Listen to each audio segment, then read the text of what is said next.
Hello बच्चों, कैसे हो? बढ़िया। तो बेटा हम लोग अब फिर से इस सेशन में 2026 में आपके सामने हम लोग आ चुके हैं फिर से। और अक्सर हम लोग हर सेशंस में एग्ज़ाम टाइम्स में आते थे, पर बच्चों हम लोगों ने देखा कि भाई जब तक कॉन्टिन्यूटी नहीं बनेगी तब तक क्लासेस में इंटरेस्ट नहीं डेवलप्ड हो सकते। तो इस वजह से बच्चों हम लोग आज शुरू करने वाले हैं, आज से हम लोग स्टार्ट करने वाले हैं आप लोगों के लिए रेगुलर लेवल पे क्लासेस को लाने के लिए फुल एफर्ट मारने वाले हैं हम लोग। गीत गोविंद एकेडमी पे आपको सभी क्लासेस मिलेंगे, 12th 11th 9th 10th 8th 7th जो भी अवेलेबल हो सके हम सारे के सारे आपको लाएंगे बच्चों। और जो प्लस उसमें इम्पॉर्टेंट फैक्टर है वो है बच्चों की एप्लीकेशन। तो जो हम लोग का एप्लीकेशन है, प्ले स्टोर पे जो एप्लीकेशन बना हुआ है गीत गोविंद एकेडमी से, आप वहाँ से जाके डाउनलोड कर सकते हो हम लोग के ऐप को। आपको वहाँ पे बिना सब्सक्रिप्शन के हम लोग के कोर्सेज को आपको सब्सक्राइब करने का मौका मिलेगा, कोई इशू नहीं है उसमें, ठीक है। चलो तो बच्चे हम लोग को बिना समय देर किए हुए हम लोग क्लास की स्टार्टिंग करते हैं। तो आज हम लोग बात करेंगे क्लास 12th में जो फिजिक्स है बच्चों। और फिजिक्स में जो हम लोग पहला चैप्टर है जो हम लोग का, उसका नाम है इलेक्ट्रोस्टैटिक। क्या नाम है बच्चों? इलेक्ट्रोस्टैटिक। तो हम लोग बच्चों जो तरीका हम लोग अप्लाई करने वाले हैं आपको पढ़ाने के लिए 12th में फिजिक्स, तो भाई बहुत सारी दिक्कत होती है हर क्लास में फिजिक्स में कि भाई बहुत समस्या होती है सर, कैसे इसको कवर करेंगे। तो बच्चों हम लोगों ने बिल्कुल स्टेप बाय स्टेप एकदम बेसिक चीज़ों को साथ लेके और हर एक पार्ट पे हम लोगों ने फोकस करना है।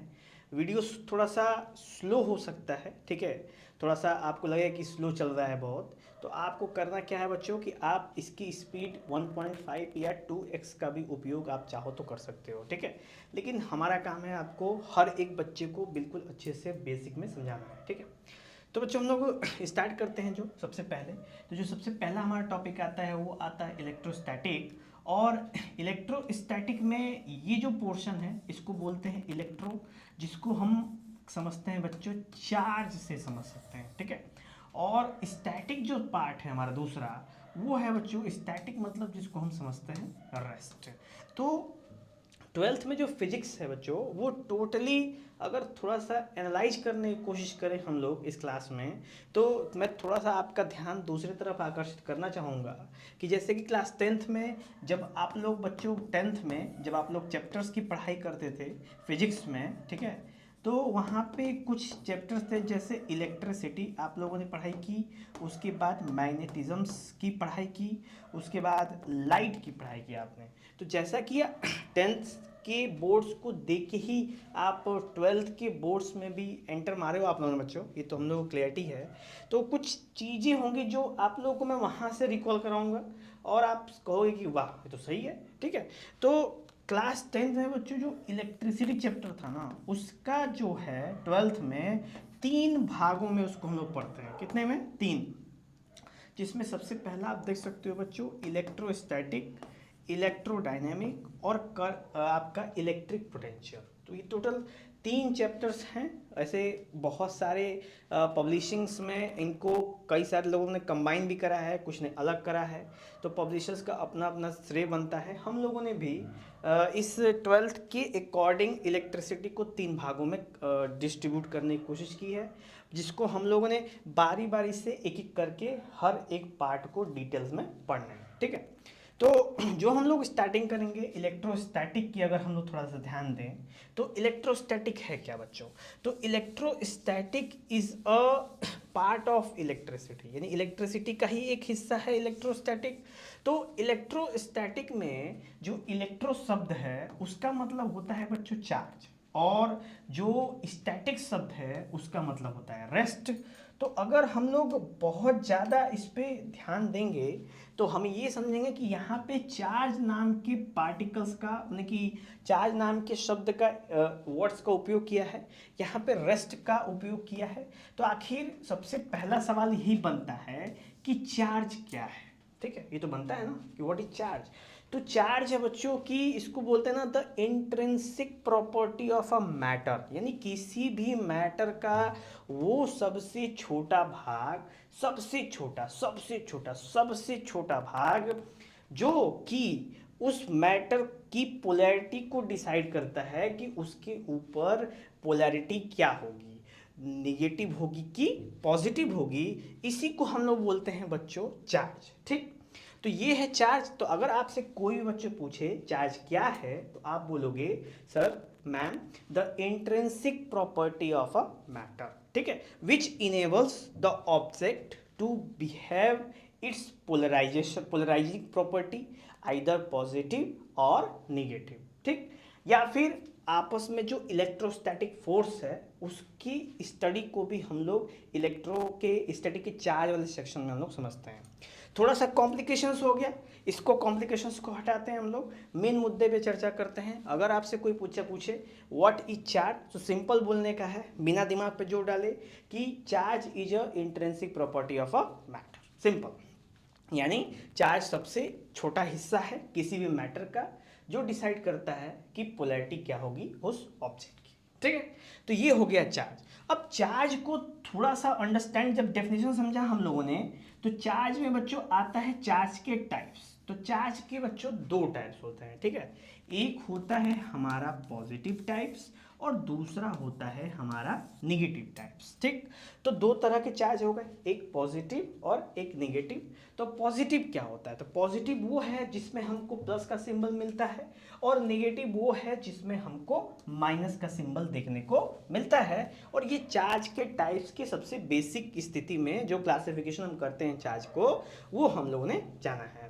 ठीक है, ऐसा तो ये जो पूरा कॉन्सेप्ट है बच्चों, तो ये सब घूमता है किसके, तो जैसा कि आप लोगों ने कभी सुना होगा एटम के बारे में सुना होगा, the smallest particle of a matter, वैसे ही चार्ज होता है। तो एटम के अंदर जब क्लासिफिकेशन हुआ तो पता चला कि भाई एटम से भी छोटे पार्टिकल्स होते हैं, जैसे इलेक्ट्रॉन हैं, प्रोटॉन हैं और न्यूट्रॉन हैं, ये सारे पार्टिकल्स वहाँ पे होते हैं। इसकी बात की गई थी, किसने की थी, तो जॉन डल्टन ने एटम के बारे में बोला, तो J Thomson, Eugen Goldstein, Rutherford और जेम्स चैडविक ने सब एटॉमिक पार्टिकल्स के बारे में बोला, जिसकी वजह से पूरे फिजिक्स की दुनिया में क्रांति आ गई। ठीक है, तो उसी बेसिस पर हम लोग समझते हैं। तो चार्ज में दो टाइप्स है बच्चों, एक है पॉजिटिव और एक है नेगेटिव। सबसे बेसिक बातें हम लोग को जाननी है। ठीक है, अब जो पॉजिटिव है और नेगेटिव है, तो यहाँ पे कुछ प्रॉपर्टीज आते हैं। प्रॉपर्टीज क्या है, तो उसको हम लोग बोलते हैं बच्चों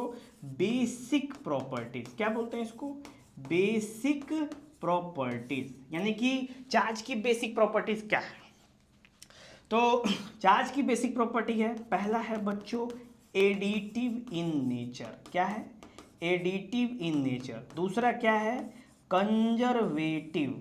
क्या है बच्चों, कंजर्वेटिव। और तीसरा है क्वांटाइज्ड। यानी इससे ज़्यादा भी है, इनवेरिएंट्स की भी प्रॉपर्टी आती है, लेकिन जब आप फिजिक्स की स्टडी करते हो तो जो सबसे मोस्ट इम्पॉर्टेंट और सेटिस्फाइंग, जिसको हम कहते हैं, जो इंक्लूजन्स की बात करते हैं, वो बच्चों यही बेसिक 3 प्रॉपर्टीज़ हैं जो चार्ज की बेसिसिटी को रिप्रेजेंट करती हैं। ठीक है, उससे पहले थोड़ा सा अगर हम लोग इन चीज़ों पे थोड़ा सा डिस्कस करें, तो ये होता है भाई कि चार्ज का जो एसआई यूनिट है बच्चों, क्या है भाई, एसआई यूनिट क्या है भाई, कूलम, जिसको हम कैपिटल सी से दिखाते हैं।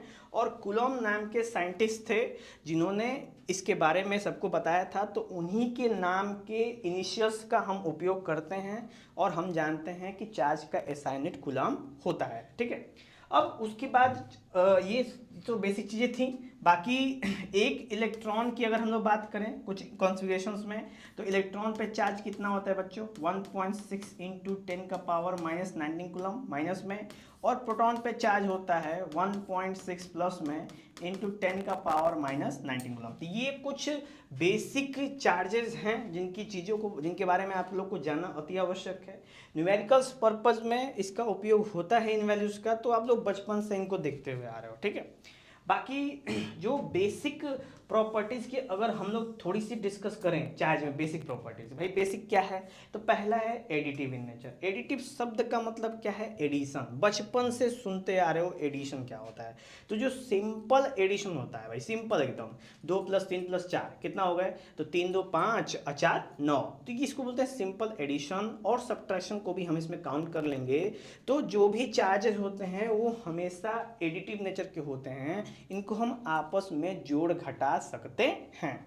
कैसे कर सकते हैं उनको बच्चों हम लोग थोड़ा समझेंगे कि एक जो पहली प्रॉपर्टी है हमारी चार्ज की, वो है एडिटिव नेचर की। अब भाई एडिटिव नेचर का मतलब, तो मान लो कि एक आपके पास बैग है बच्चों, ठीक है, उस बैग में +5 +3 -7 -3 -4, ठीक है, ये कुछ चार्जेस हैं इस ऑब्जेक्ट के अंदर, मतलब इस ऑब्जेक्ट में हैं, जो कि कुछ पॉजिटिव आपको दिख रहे होंगे और कुछ निगेटिव को दिख रहे होंगे। तो अगर आपसे पूछा जाए बच्चों कि टोटल नेट, मतलब नेट चार्ज कितना होगा, कितना होगा इसका नेट चार्ज इस पूरे ऑब्जेक्ट का, तो आप कैसे बताओगे। तो भाई इसका जो पहली प्रॉपर्टी एडिटिव नेचर का है वो बोलता है ना कि सिंपल जोड़ दो भाई, बहुत ज़्यादा सोचने का नहीं बच्चों, सिंपल जोड़ दो। कैसे जोड़ने का, तो +5, ठीक, +3 कितना हो गया बच्चों, +8, यानी प्लस में हमको 8 कूलाम चार्ज वहां पे देखने को मिलता है। लेकिन जब हम सेकेंड सेक्शन की बात करते हैं तो ये हो जाता है -4 और -3 और -7।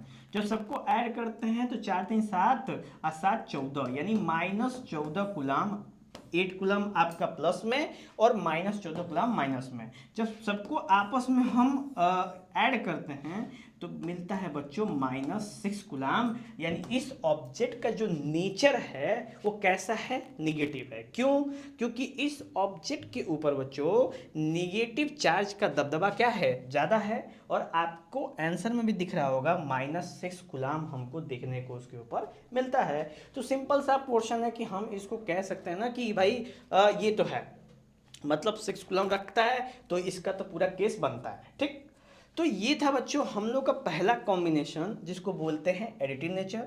और ये नेचर आप जनरली किसी भी चार्ज के ओवरऑल कैलकुलेशंस करने के लिए, नेट चार्ज निकालने के लिए किसी भी ऑब्जेक्ट में आप इस नियम का उपयोग कर सकते हो, ठीक है। और चार्ज भी भाई, चार्ज की प्रॉपर्टी थी ना, ये चार्ज की प्रॉपर्टी हम लोगों ने देखी है। तो इसमें जो था आपका एथाइनिक कूलम है, प्लस साथ में बच्चों एक और होता है कि ये एक स्केलर क्वांटिटी होती है। क्या है भाई, स्केलर क्वांटिटी। अब जब स्केलर क्वांटिटी शब्द नाम आया तो भाई 11th में तो आप लोगों ने बड़ा बच्चों पढ़ा होगा, लेकिन बहुत बार होता है ना कि हम भूल जाते हैं कि है क्या। तो थोड़ा मैं इसको अगर आपको समझाऊं, तो जब आप क्लास 11 में बच्चों यूनिट्स एंड मेजरमेंट्स की बात करते थे तो उसी में वहीं पे वेक्टर्स और स्केलर्स की भी बात करते हैं, जिसको हम लोग दूसरे भाषा में बोलते हैं बच्चों क्वांटिटी, ठीक है। क्वांटिटी यानी अमाउंट, उसको हम दो भाग में समझते हैं, एक है स्केलर और दूसरा है वेक्टर। अब स्केलर का मतलब क्या समझते हैं बच्चों, तो स्केलर वो है जिसके अंदर केवल मैग्नीट्यूड होता है। क्या होता है भाई, केवल मैग्नीट्यूड होता है। और वेक्टर क्या है, तो वेक्टर बच्चों वो है जिसमें मैग्नीट्यूड तो होता है, साथ में डायरेक्शन भी होता है, ठीक है। मैग्नीट्यूड भी होता है और डायरेक्शन भी होता है। तो सबसे पहले मैग्नीट्यूड समझेंगे बच्चों, मैग्नीट्यूड होता क्या है।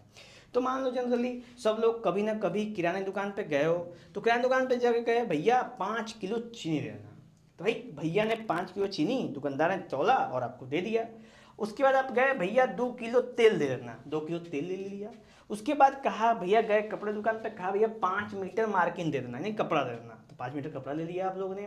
तो ये जो वैल्यूज़ हैं क्या है, 5 किलो चीनी, 5 मीटर कपड़ा, 2 किलो तेल, ये जो क्वांटिटी आपको दिख रही है ना 5 2 3, इसी को बोलते हैं बच्चों हम लोग मैग्नीट्यूड। और ये सब काउंट होता है हम लोग के स्केलर क्वांटिटी में, हम उसको देखने को मिलता है, ठीक है। उसी तरीके से अगर, तो ये पूरा का पूरा बच्चों आ गया स्केलर यानी मैग्नीट्यूड में आ गया, या फिर 5 किलो चीनी, 2 किलो तेल और 5 मीटर कपड़ा की बात करोगे तो सब स्केलर हो गया। अब वेक्टर में आते हैं। भाई सर कहोगे भाई सर ये वेक्टर क्या है, वेक्टर का तो बहुत झमेला ही है, समझ में नहीं आता क्या होता है। तो हम लोग समझेंगे यहाँ पे बहुत क्लियरिटी के साथ समझेंगे कि आखिर वेक्टर में सीन क्या है, मैग्नीट्यूड प्लस डायरेक्शन का मतलब क्या है। तो मैग्नीट्यूड मतलब क्या होता है बच्चों, तो मैग्नीट्यूड का मतलब अभी जस्ट हम लोगों ने डिस्कशन किया। तो डायरेक्शन क्या है, अब किसी डायरेक्शन जोड़िएगा इसमें, तो मैं बताता हूँ। देखो आप लोग स्कूल में हो, स्कूल में गए, वहाँ पे गेम का पीरियड आया। गेम के पीरियड में गेम टीचर ने बोला कि बच्चों 4 10 15 बच्चे ऐसे लाइन लगे हुए हैं, और सर ने बोला 2 किलोमीटर भागो। क्या बोला सर ने, 2 किलोमीटर भाग। ठीक, तो ये सोचो कि जब सर ने, गेम वाले सर ने आपको बोला 2 किलोमीटर भागो, तो आपका सबसे पहला रिएक्शन क्या होगा बच्चों, सबसे पहला रिएक्शन सोचो, खुद थोड़ा इमेजिन मारो कि अगर आपकी गेम टीचर ने, पीटी टीचर ने बोला कि बच्चों 2 किलोमीटर भागो, तो जो सबसे पहला रिएक्शन होगा वो आपका क्या होगा सोचो। तो पहला रिएक्शन होगा बच्चों कि किधर, है कि नहीं, आगे ना बात, किधर शब्द आ गया, किधर भागना है गुरुजी, किधर भागना है हम लोग। यानी गेम टीचर से आप पूछोगे कि आखिर हम 2 किलोमीटर किधर भागेंगे, यानी अब आप पूछ रहे हो उनसे, दिशा के बारे में पूछ रहे हो, दिशा का मतलब डायरेक्शन पूछ रहे हो, और यहीं से वेक्टर की इन्वॉल्वमेंट शुरू हो जाती है। तो अगर हम समझते हैं मैग्नीट्यूड प्लस डायरेक्शन का कॉन्सेप्ट, तो मैग्नीट्यूड क्या था, 2 किलोमीटर था, जो पीटी टीचर ने बोला, जो आप लोगों ने सुना वो मैग्नीट्यूड है। लेकिन जो ही बोला उन्होंने नॉर्थ, क्या बोला, नॉर्थ, यानी नॉर्थ डायरेक्शन में 2 किलोमीटर भागना है आपको, यानी यहीं पे आपका पूरा का पूरा ऑर्डर क्या हो जाता है, कंप्लीट हो जाता है। इससे पहले अगर वो 10 किलोमीटर बोल दें कि बेटा 10 किलोमीटर भागो, तो आपका सवाल वही बनेगा कि सर भागना किधर है। भाई घूम फिर के तो बात एक ही आ गई कि भागना किधर है, पर क्लियरिटी तब जाके मिलता है जब उन्होंने आपको डायरेक्शन के बारे में बताने की कोशिश की, है कि नहीं। तो ये था बच्चों आपका क्वांटिटी, और इसी क्वांटिटी में जब हम लोग बात करते हैं तो जो नंबर आता है भाई, कि जो चार्ज होता है वो स्केलर होता है, यानी कि उसके अंदर केवल मैग्नीट्यूड होता है, डायरेक्शन की बात उसके अंदर नहीं की जाती है। ठीक, तो ये था बच्चों हम लोग का चार्ज के बारे में कुछ जो छोटी छोटी चीज़ें थी, जिसमें हम लोगों ने बेसिक प्रॉपर्टी में सबसे पहले एडिटिव के बारे में आपको बातें कर ली। अब हम लोग कंजर्वेटिव के बारे में बात करते हैं, ठीक है। तो कंजर्वेटिव का मतलब क्या होता है बच्चों, कंजर्वेटिव, तो कंजर्वेटिव मतलब एक कॉन्सेप्ट होता है जिसको बोलते हैं नाइदर नॉर, इंग्लिश का एक राइम है नाइदर नॉर, यानी कि चार्ज को हम ना ही क्रिएट कर सकते हैं ना ही डिस्ट्रॉय कर सकते हैं, सिंपल, ना ही हम किसी चार्ज को क्रिएट कर सकते हैं यानी क्रिएटर बन सकते हैं, और ना ही हम किसी चार्ज को डिस्ट्रॉय कर सकते हैं या फिर डिस्ट्रॉयर बन सकते हैं। हम कभी भी किसी भी चार्ज को क्रिएट डिस्ट्रॉय नहीं कर सकते अगर हम आइसोलेटेड की बात कर रहे हैं। तो अगर किसी सिस्टम की बात कर रहे हैं, किसी सिस्टम के अंदर की बात कर रहे हैं, तो हम उसके अंदर परिवर्तन कर सकते हैं, लेकिन ओवरऑल बच्चों ध्यान देना, ओवरऑल हम कोई भी चार्ज को डिस्ट्रॉय या क्रिएट नहीं कर सकते, ट्रांसफॉर्म भले ही कर सकते हैं। ये चीजें आपको दिमाग में रखने वाली मस्ट है, ठीक है। यानी हम चार्ज को क्रिएट नहीं कर सकते, डिस्ट्रॉय नहीं कर सकते, पर हम ट्रांसफॉर्म करने का सोच सकते हैं अगर एक सिस्टम के अंदर है तो इसी को बच्चों बोलते हैं हम लोग कंजर्वेशन, यानी कंजर्वेटिव जो नियम है वो यहीं पे काम आता है, ठीक है। तो ये था बच्चों सेकेंड नियम चार्ज के लिए कि कंजर्वेशन का नियम कैसे काम करता है, ठीक।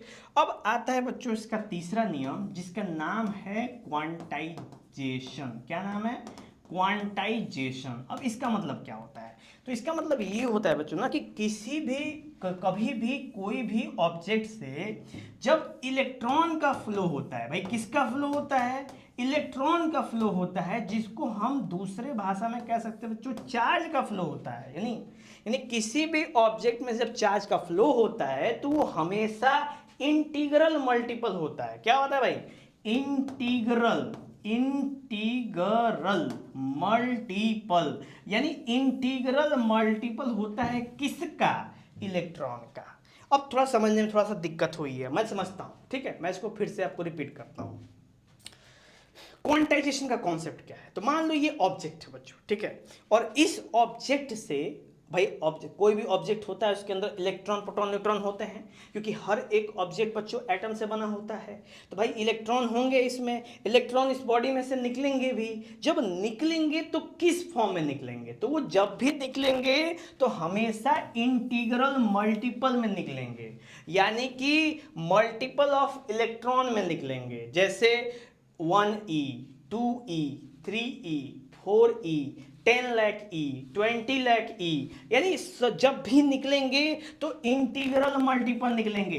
इंटीग्रल का मतलब क्या होता है बच्चों? इंटीग्रल का मतलब होता है इंटीजर। और मैथ में इंटीजर का मतलब क्या है? तो बेटा मैथ में इंटीजर का मतलब है कि ना ही वो फ्रैक्शन है और ना ही डेसिमल है। यानी अगर और हम लोग थोड़ा सा डिटेल में समझें तो क्वांटाइजेशन का मतलब ये है कि जब भी कोई भी चार्ज पार्टिकल किसी भी ऑब्जेक्ट से बाहर निकलता है तो वो हमेशा होल नंबर में निकलता है, कभी भी डेसिमल और फ्रैक्शन में बाहर नहीं आ सकता, पौना आधा में नहीं आ सकता। इसी को बोलते हैं बच्चों क्वांटाइजेशन। किसका? चार्ज का।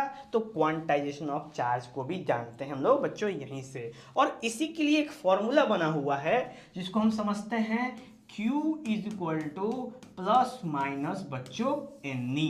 यही फॉर्मूला हमको देखने को मिलता है जो क्वांटाइजेशन ऑफ चार्ज से आप डिटेल में देख सकते हो। ठीक है, तो ये था आपका बच्चों क्वांटाइजेशन ऑफ चार्ज का नियम। अब इस फॉर्मूले पे हमको एक क्वेश्चन, आपको मैं एक आध क्वेश्चन हम लोग करेंगे तो आप चीज़ों को समझ जाओगे कि आखिर हम लोग करना चाहते क्या हैं। ठीक है, तो थोड़ा सा जब हम आगे बढ़ते हैं और इस फॉर्मूले को अगर हम ऐसे डिटेल में नोट कर लेते हैं तो सवाल कुछ इस प्रकार बनता है। बताओ तो भैया, चार्ज का SI कूलम होता है तो एक सवाल बहुत कॉमन बनता है कि 1 कूलम चार्ज में कितने इलेक्ट्रॉन होते हैं। बहुत सिंपल सा सवाल है, ठीक, कि 1 कूलम चार्ज में कितने इलेक्ट्रॉन होते हैं। सोचो कितने इलेक्ट्रॉन होते हैं, कोई आइडिया? सोचो, 1, 2, 3, 10 लाख, 20 लाख, 50 लाख, करोड़, इस टाइप की चीज़ें होती हैं कि नहीं होती हैं? सोचो। तो ये सब जो बेटा कॉन्सेप्ट्स है ना, ये सब अक्सर हमको देखने को मिलते रहते हैं। ठीक है, तो ऐसा कोई दिक्कत नहीं है जो आप समझ रहे हो। ठीक है, बहुत इजी है, इतना इजी वे में आपको बताया जाए कि आप कहोगे वाह क्या बात है। ठीक है, तो स्टार्ट करते हैं बच्चों कि हमारे पास फॉर्मूला है क्या? फॉर्मूला है Q is equal to plus minus N, जहाँ पे Q की वैल्यू 1 पहले से ही दे दिया है। और हमें बच्चों ये भी पता है ना कि इलेक्ट्रॉन पे चार्ज कितना होता है, 1.6 इंटू 10 का पावर माइनस 19। अब दो चीज़ें हमको दे दी हैं, क्वेश्चन पूछा है 1 कूलम में कितना इलेक्ट्रॉन होगा, लगा दो, अप्लाई कर दो। तो Q is equal to plus minus N. अब Q की वैल्यू कितनी है बच्चों? 1 coulomb plus minus n into, और एक इलेक्ट्रॉन की वैल्यू है 1.6 इंटू 10 का पावर माइनस 19 कूलम। यानी जो E है बच्चों, वहीं पे हम इलेक्ट्रॉन का चार्ज रखते हैं हमेशा, वो परमानेंट फिक्स है, एकदम एकदम खतरनाक वाला फिक्स है, उसमें कोई तकलीफ नहीं है आपको, एकदम कभी चेंज नहीं होगा। ठीक है, ये कूलम से बच्चों ये कूलम कट गया, n की वैल्यू फाइंड करनी है बच्चों, तो यहाँ पे जाता है 1 अपॉन 1.6 इंटू 10 का power minus 19 is equal to plus minus m। अब यहाँ पे बच्चों आता है कैलकुलेशन। अब आप लोग हो बच्चों दोनों, मैथ्स के भी होगे और बायो सेक्शन के भी होगे, तभी तो आप फिजिक्स देख रहे हो। ठीक है, तो इसमें कैलकुलेशन इंपॉर्टेंट है भाई। मैथ्स वाले तो तगड़ा समझ में आता होगा, खट्टे देने कर लेंगे। अब बायो वाले के लिए मुझे बताना पड़ेगा, तो मैं बताता हूँ। ठीक है, तो कैसे? तो यहाँ पे बच्चों 1 है ऊपर, यहाँ पे ऊपर 1 है और नीचे है 1.6। ठीक, अब जो 10 का पावर माइनस 9 है बच्चों, उसको ऊपर कर दो तो ये हो जाएगा 10 का पावर 19। अब ये नियम कैसे आया? तो जब भी कोई पावर होता है ना जो निगेटिव में होता है, तो जब हम उसको रेसिप्रोकल कर देते हैं बच्चों, तो उसमें का निगेटिव पावर क्या जाता है, खत्म हो जाता है। ये चीज हम आपको यहाँ पे दिखा रहे हैं। ठीक, अब क्या करना है हम लोगों को, यहाँ पे बच्चों डेसिमल है, हटाओ डेसिमल, तो ऊपर नीचे 10 का मल्टीप्लाई करेंगे तो ऊपर 10 हो जाएगा और नीचे 16 हो जाएगा इंटू 10 का पावर 19 बराबर n। ठीक, अच्छा अब सुनो, अब इसमें से एक जीरो इसको दे दो तो कितना हो जाएगा बच्चों, 100 बटे 16 गुणे 10 का power 18 is equal to n। तो ये हो गया। अब डिवाइड करते हैं, तो 16 एकम 16 और 16 छक्का 96, ठीक, यानी 16 6 जा 96 बनता है, ठीक। तो ये तो बच्चों एक डायरेक्ट तरीका है 16 6 जा 96 में कैलकुलेट करने का। आप चाहो तो 100 और ये 16 कुछ इस तरीके से भी, लॉन्ग डिवीजन मेथड से भी आप चाहो तो कैलकुलेट कर सकते हो, आंसर में परिवर्तन नहीं आएगा, इसके लिए आप निश्चिंत रहो, ठीक है।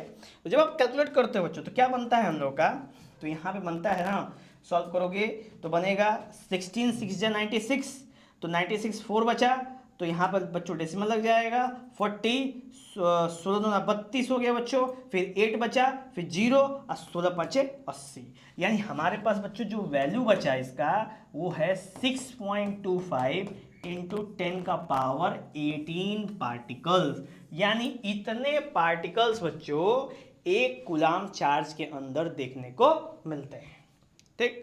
तो ये था बच्चों एक बहुत ही सिंपल सा प्रॉब्लम जो कि अक्सर बचपन से ही 10th में से ही पूछा जाता है कि आखिर एक कूलाम में चार्ज कितने होंगे। तो ये बच्चों एक न्यूमेरिकल था जिससे आप लोग जाना कि इस फॉर्मूले को कैसे अप्लाई करना है आपको इन तरह के क्वेश्चंस में, ठीक है। बाकी एनसीईआरटी में भी क्वेश्चंस हैं। एनसीईआरटी में एक क्वेश्चन ये कहता है बच्चों, मैं आपको दिखाता हूँ कि अगर किसी भी ऑब्जेक्ट से 10 का पावर -10 ना, नहीं 10 का पावर ये 10 का पावर 10 इलेक्ट्रॉन, ठीक है, 10 का पावर 10 इलेक्ट्रॉन पर 30 सेकेंड में, यानी हर 30 सेकेंड में 10 का पावर 10 इलेक्ट्रॉन निकल जाता है, ठीक है, मान लेट कर लो। तो सोचो बताओ बच्चों, ठीक है, यहाँ पे सवाल बन गया कि मैं सवाल लिख ही देता हूँ, ठीक है, क्योंकि ये थोड़ा सा सही रहेगा, ठीक है। सवाल बच्चों मैं लिख दूँ आप लोगों के लिए।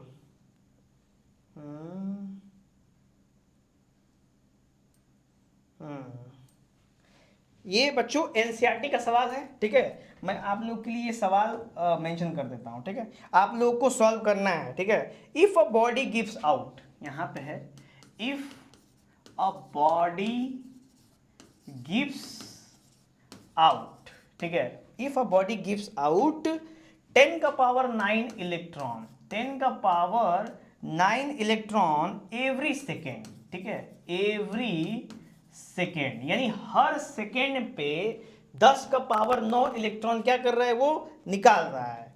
How much time is required, ठीक है, to get a total charge of